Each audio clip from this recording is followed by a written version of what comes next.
Hey, this is Binary Atlas. So today I'm going to be talking about the experience of buying a Tesla, specifically as it relates to me living in Arkansas. So to give you a little background history, and by the way, if you hear the mower in the background, I apologize. My neighbor's mowing and I have no idea how long it's going to take. So we're going to go ahead and do this video. My lovely wife, Brandy, is helping me with the video. So let's start talking about why we got a Tesla. So we got the new car because my wife had a 2005 Cavalier.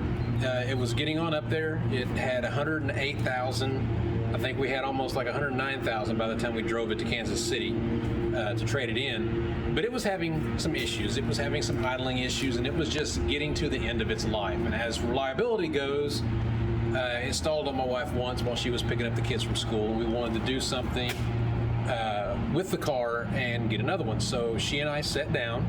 We had a long conversation about what we could and couldn't afford, and I have always talked about getting a Tesla. My wife's not really. She just wanted another car, a more reliable car, but I wanted the Tesla. So we talked about it, and we had to decide on getting a brand new Model 3 versus the used Model 3. So what you see behind me is a 2019 Model 3 that we bought used from Tesla.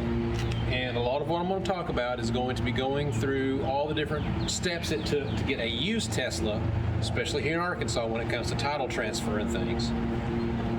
The biggest caveat when it comes to getting this one was finding one. So Tesla does not have your traditional car lots. Everything's done on their website. So you look through their used inventory. And you can sort it many different ways. You can sort it by price of the car from low to high. You can sort it by the distance from you. Tesla charges a destination charge. So we live in Arkansas and there are no dealerships in Arkansas. You have to have it shipped to a dealership nearest us. So for us, that was basically 4 locations. However, one of those locations is not doable, and I'll tell you why in a second. So it was Dallas, Tulsa, Kansas City, Missouri, or Nashville, Tennessee. So one of the cars we found that was similar to this one was in California. To get it to Kansas City, where we picked up this one, would have cost us $2,000 extra on top of the used price just to get it there. And then if I wanted it shipped to my home here in Arkansas, say from Kansas City, I could do that for another $750. However, you could not do that if you have a trade-in like we did. If you have a trade-in, they won't pick up the trade-in and take it back to Tesla. That has to be done at the dealership only. So we found out that Tulsa for us is like maybe a 3.5-hour drive. It's about a 6-hour drive to Kansas City. But they could not send it to Tulsa. Apparently, the Tulsa Center is a service center only. Tesla does not have a license to sell electric vehicles in Oklahoma. So whether it is a new Tesla or a used Tesla, we could not get it shipped to Tulsa for pickup. So we had to have it shipped to Kansas City.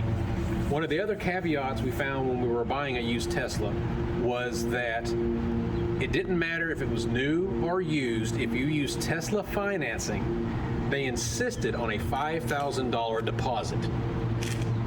Brandy and I didn't want to do that. Okay, we decided that we would go with our own financing, so we ended up getting financing through Arkansas Federal Credit Union. With them, it was a really easy process, filling out the paperwork, getting approved and all that. What turned out to be the most time-consuming was Tesla didn't really seem to have their stuff together when it comes to getting the title information the bank needed to them. It took, 2 or 3 days, I think, for Tesla, not only emailing back and forth with the bank, but actually physically phone calling each other back and forth before Tesla finally got the proper information and the back of the title filled out and sent to here in Arkansas, in our bank in Arkansas. So I don't know if that was a Arkansas thing or a bank specific thing, but Tesla seemed to have a little bit of issue with that, but we finally got that worked out. When we went and picked up the Model 3, the pickup was extremely easy. We walked in, all our paperwork was sitting in the car. They unlocked the car for us. We sat in the car, we signed everything. We had our check with us from the bank. We handed all that over to the representative. We got in the car. I finished setting up the app. We had our little credit card keys that activated the car, and we took off. I think the whole process might have taken 20, 30 minutes tops for us to pick up the car. Really easy. But some of the things that we did not like that you need to be aware of when you're picking up a used vehicle. So honestly, I read all the disclaimers about what could and could not be on the car when it comes to blemishes. They have standards, right? Honestly, there's one small thin scratch on the right bumper in the front, but you can't hardly see it. I did find a spot on the inside of the front trunk that has some paint chipping. It's about 2 inches long. When we got home, I discovered that, and Tesla agreed that if we sent it to Tulsa or drove it to Tulsa, they would fix it. It's not something their mobile service provider would do. So since the mobile guy wouldn't do it, I didn't personally want to drive it all the way to Tulsa to get that fixed. So I decided to go ahead and I want to fix that myself. I might do a separate video on that when I'm actually going to go down and buy a paint pen and do all that kind of stuff on it. All right, so now let's talk about charging. I'm going to talk about what I did for home and our experience supercharging on the way home from the dealership. So what you see right here on the wall is a outdoor plug-in. This is an RV plug. I got it at Lowe's. This is a 240 volt 14-50 that I bought. The Tesla just plugs in right like that, works perfect. And when we were at the dealership, I bought their 1450 adapter for their mobile charger.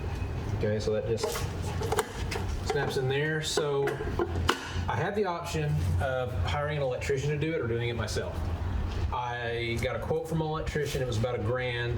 I decided that was way too much, so I bought all the parts. I want to say spent about 160 bucks all in, and that was for the receptacle, the conduit, and the wire inside. I ended up buying a 6.3 cable to handle the amps. I put in a 50 amp breaker into my breaker box, ran it down, got it all hooked up, and it works perfect. Also got this little guy off Amazon. This is a Top Fit. It's plastic. It had an adapter that screwed into the brick and you slid it on, and it just keeps the cords nice and tidy, and also keeps debris and water and things from getting in your wand. You can kind of slip it up in there. There's a little hook in there that it'll just rest, and that way it keeps that nice and clean. It's right here next to the Tesla so that I can plug it in. The other charging aspect was Tesla's supercharging network. So honestly, easier than I thought it was going to be to use. The app on the trip inside the car told us when we had to stop, took us right to the superchargers. They weren't hard to find. We got pulled in, we plugged in, it immediately started charging. It billed to the app, to the credit card on my account in the app. It was pretty seamless. There wasn't really any issues. It charged a lot faster than I thought it was going to be. It took us 10 minutes at one, and I think the last one on the way home we had to sit for a full 30 minutes in charge. But with all the cool things you can do, like Netflix on it and things you can do, video games and things you can do, it really wasn't that long to wait. I played some Netflix and watched something there. My wife read a book. 30 minutes later, we unplugged and we finished the leg home. One thing I did notice while supercharging is you'll hear a lot of popping and creaking. When you're pushing that much electricity into the battery pack, the steel plating that protects the pack underneath will expand and contract. That's normal. I looked it up because I was a little concerned, but the popping was normal. And I think one charge took about $9, $10 in a charge. Another charge maybe took $7 or $8. So it really didn't cost that much on that trip to charge up. And then I'm going to have more info later on about how much we charge at home with this. So with this one, we're going to get about 30 miles per hour of a charge rate, which is why I did this. Had I gone with the 110 outlet, that only gives you like 3 or 4 miles an hour per charge. And I was afraid if I put going back and forth to work, picking up the kids from school and doing all that kind of stuff, I think I was going to put about 60 miles a day onto the car, and I knew that if I did that, I wouldn't be able to charge that up overnight using a 110. That's why I went ahead and got the 240 volt 50 amp circuit put in. So next we're going to talk about two things that what happened during the trip. I'm going to talk about the tires and show you some tire stuff. And then I'm going to talk about something I found when we got home when it comes to that shipping, paint shipping we talked about. And we're going to kind of show you that now. The other thing is the trunk. So this didn't come up in my research when I was looking for a Tesla, and probably because I didn't even really know to look for it. There is a huge amount of space in the trunk.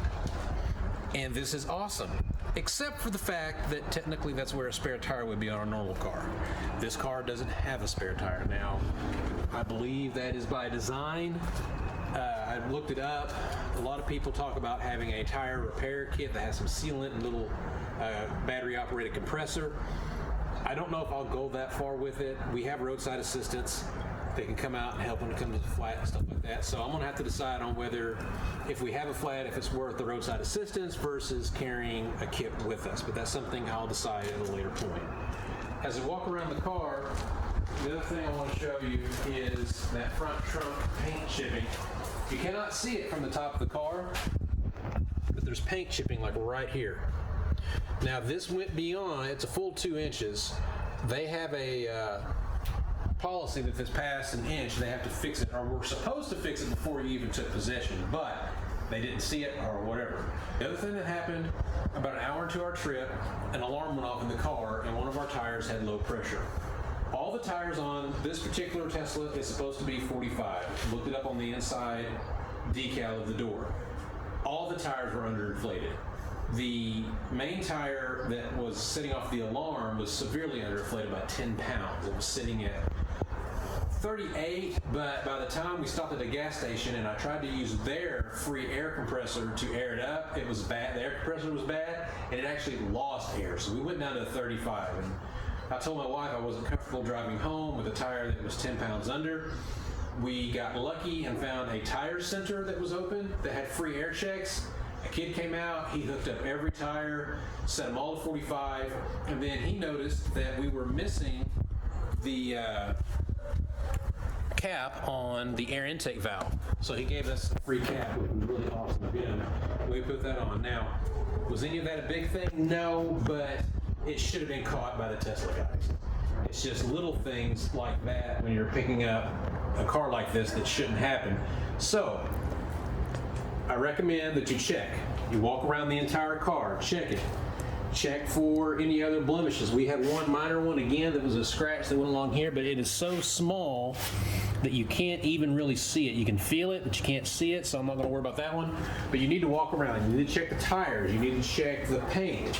You need to open up all the trunk and the front and make sure everything is just like you want it before you take possession. Now, here's a caveat. If you tell Tesla, I don't want this vehicle, you lose your $500 deposit. Okay, so bear that in mind. I knew that I was buying a used vehicle. That's my dog Peanut. Ignore him. He's probably barking at a ghost. I knew I was picking up a used vehicle, and I expect used vehicles to have blemishes. I've bought a brand new car before, and within a week of owning it, found a scratch. So that kind of stuff really doesn't bother me. I knew what I was getting into when I bought a used vehicle, but it's something that you need to be aware of when you're picking up your Tesla. You can even tell them that if it's past there, like I could have said, no, you need to fix this before I take possession of the vehicle. Now, was I going to do that driving 6 hours to go get the vehicle? No. But you might be in a better position where you can say, no, I'll come and pick it up after you get that fixed, and then you can come back and get it. Anyway, so that's pretty much it for this video. I'm going to be making more videos when it comes to different features of the car, the full self-driving, different things you can do in the car. That'll be coming at a later date, but right now I want to give a very special thank you to the Arkansas Tesla's user group. I'm going to put a link down below in the description if you guys want to check them out. They helped me out a lot. I joined the group before I actually bought the Tesla. I asked lots of questions about owning one, about the charging network, about where we go and what we do, and they answered all kinds of questions that were very helpful. And after I got the car, some of these questions I had about different things, they also answered those questions. So shout out to those guys. I really appreciate it.